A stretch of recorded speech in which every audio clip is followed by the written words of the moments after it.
I'm Teresa. Standing here in the beautiful Elmwood Garden Estate, surrounded by 197 guests, wildflowers, and fairy lights, I'm married to the love of my life. But it wasn't always this way. 7 days before my wedding, my world came crashing down. I remember that Monday clearly. I was grading papers at my desk during lunch when I decided to call the florist for a quick confirmation. Little did I know that this simple act would shatter my dreams. The florist informed me that the order had been canceled 3 days ago by my mother. In shock, I called the caterer and the venue, only to receive the same news. My mother had single-handedly canceled every vendor for my wedding. I called her immediately, her cold voice on the phone, saying that the wedding was a mistake and that it was her decision to give or take, made something inside me snap. For the first time in my life, I stood up to her. I hung up, my hands shaking but my voice steady. I don't remember driving home. I just remember sitting on the cold kitchen floor, my back against the dishwasher, staring blankly into space. When my fiancé, Ethan, came in from his workshop, he sat down beside me without a word, just letting me know I wasn't alone. Let me take you back 8 months ago. Ethan proposed to me on a Tuesday evening in our small kitchen in Millfield. It wasn't a fancy restaurant or a ring hidden in dessert. He just stood there, holding a ring he'd saved for 7 months, and said he wanted every morning to start with me. I said yes before he even finished his sentence. For a brief moment, the world was perfect. But 11 minutes later, my phone rang. It was my mother. Instead of congratulations, she started asking about the wedding venue. I told her we hadn't decided yet, but she insisted on handling the calls. My whole life, every decision I made had to go through her first. When my father died when I was 20, she pulled me close at the funeral and whispered that it was justice now. Saying no to her always felt like abandoning a grieving widow. 3 months after our engagement, my mother took over the wedding planning. It happened gradually, like water rising in a basement. First, she offered to make a few vendor calls because I was busy teaching 2nd grade. Then she started showing up at tastings without telling me. She even changed my contact information on the florist's account to her own. I wanted wildflowers, sunflowers, lavender, and baby's breath. But she ordered white roses for elegance, saying I'd thank her later. I wanted barbecue pulled pork cornbread, but she said it wasn't appropriate for a wedding. She also rearranged the seating chart to put her friends in the front rows. Whenever I gently pushed back, she'd cry, saying she was just trying to make the wedding beautiful and that my father would have wanted it this way. I always gave in. Ethan started spending more time in his workshop. I could tell he was frustrated, but he never complained. One evening, my maid of honor, Lily, came over for the first rehearsal dinner planning. She watched my mother rearrange the centerpiece, samples I'd chosen. At the door, she grabbed my arm and told me to trust her, not to ask questions yet. I was confused, but I trusted her. 2 months before the wedding, my mother invited Ethan to lunch. When he came home that afternoon, he looked tense. He told me that my mother had said I had a breakdown in college and that I was damaged goods. She asked if he could really handle me. Ethan told her that he saw someone who had survived, not someone who was damaged. After that, my mother called me and said Ethan had disrespected her. She tried to turn me against him, saying he was isolating me from my family. I was caught between her version of the truth and the real one. I knew she was trying to control me, but I was still trapped by the guilt she'd instilled in me. 6 weeks before the wedding, the rumors started. I walked into the hair salon for my regular trim, and the stylist asked if I was okay. My mother had stopped by and said things weren't going well at home. The next day, at the grocery store, I got looks of pity from people.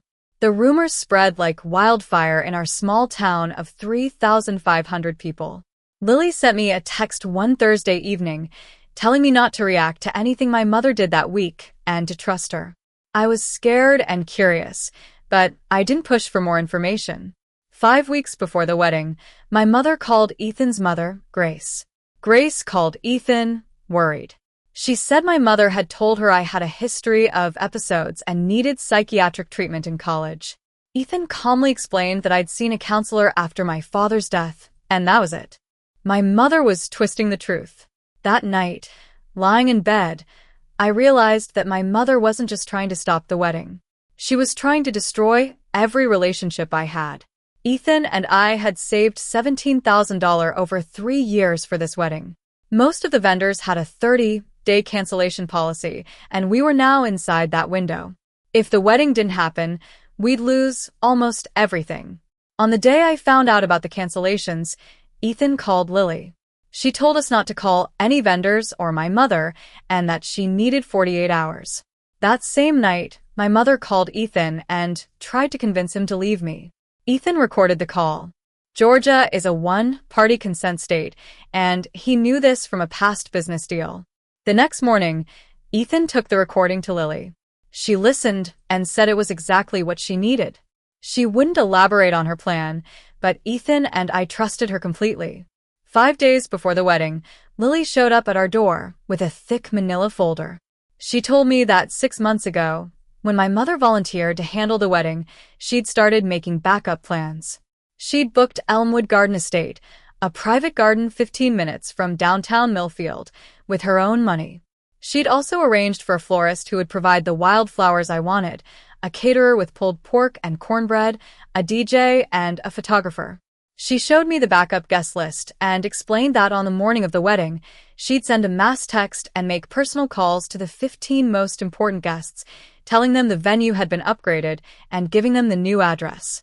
My mother would only get the original, canceled address. She also said she'd called Maggie Brown from the local news station, WRMD-TV, to do a story about a best friend saving a wedding. I was hesitant at first, but then I realized that my mother had already made the situation public on Facebook, spreading lies about me. The night before the wedding, I couldn't sleep. I thought about my life, how my mother had always overshadowed my achievements. Every birthday, she made it about herself. She'd always diminished my career as a teacher. She'd driven away every boyfriend before Ethan. But my father, before he passed away, told me not to let anyone shrink me. I finally understood what he meant. The next morning, I called Lily and told her to go ahead with the plan. I also called my Uncle Jack, my father's younger brother, a retired police officer. I asked him to walk me down the aisle, and he was touched.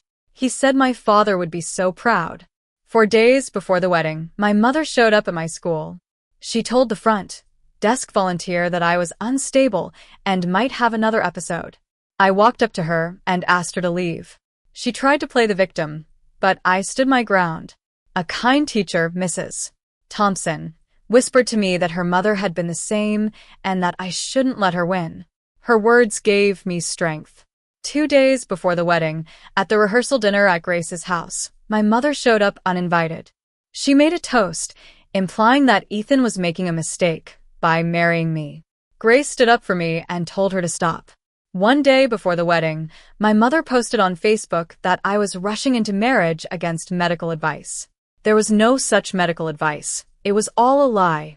Lily told me not to respond, saying that the truth would come out the next day. On the wedding day, at 6 a.m., I woke up in Lily's guest room to the sound of her on the phone, informing guests of the venue change. By 10 a.m., 197 out of 200 guests had confirmed the new location. At noon, I put on my simple ivory dress that I'd bought at a consignment shop. Uncle Jack arrived, looking sharp in his suit. He told me I looked like my father on his wedding day. As I walked into Elmwood Garden Estate, I was in awe. The wildflowers, the fairy lights, and the hand-built chairs that Ethan had made over the last year were all perfect. Guests started arriving, and their reactions were priceless. At 3 p.m., Uncle Jack took my arm. The music started, and I walked down the aisle towards Ethan. We exchanged vows, and I told him that I chose him because I finally knew I deserved to be loved without conditions. Meanwhile, 12 minutes away, my mother drove to the original, empty venue. She was dressed for victory, but when she saw the empty lot and couldn't reach anyone on the phone, her world fell apart. Eventually, she found out about the new venue and rushed there. But when she arrived at Elmwood Garden Estate, she was stopped at the gate because her name wasn't on the guest list. Inside the garden, I was dancing with Ethan, unaware of what was happening outside. Lily saw my mother leave and simply told me later that she'd come and gone, and I hadn't missed anything. After the wedding, we got most of our money back from the vendors. Ethan's workshop started getting custom furniture orders because of the beautiful chairs and tables he'd made for the wedding. I wrote a letter to my mother, telling her that I loved her, but that I needed distance. I asked her to talk to me without using guilt or manipulation. Uncle Jack delivered the letter, and I'm still waiting to see if she'll change. A month after the wedding, the news segment aired. People in town started to see the truth about what my mother had done. Her reputation in the community was damaged. She started calling people, trying to play the victim, but no one believed her. I hope she gets the help she needs. I know she's in pain, but her pain doesn't give her the right to ruin my life. I've learned that boundaries are important, and I'm finally living my life on my own terms. And for the first time, I'm truly happy.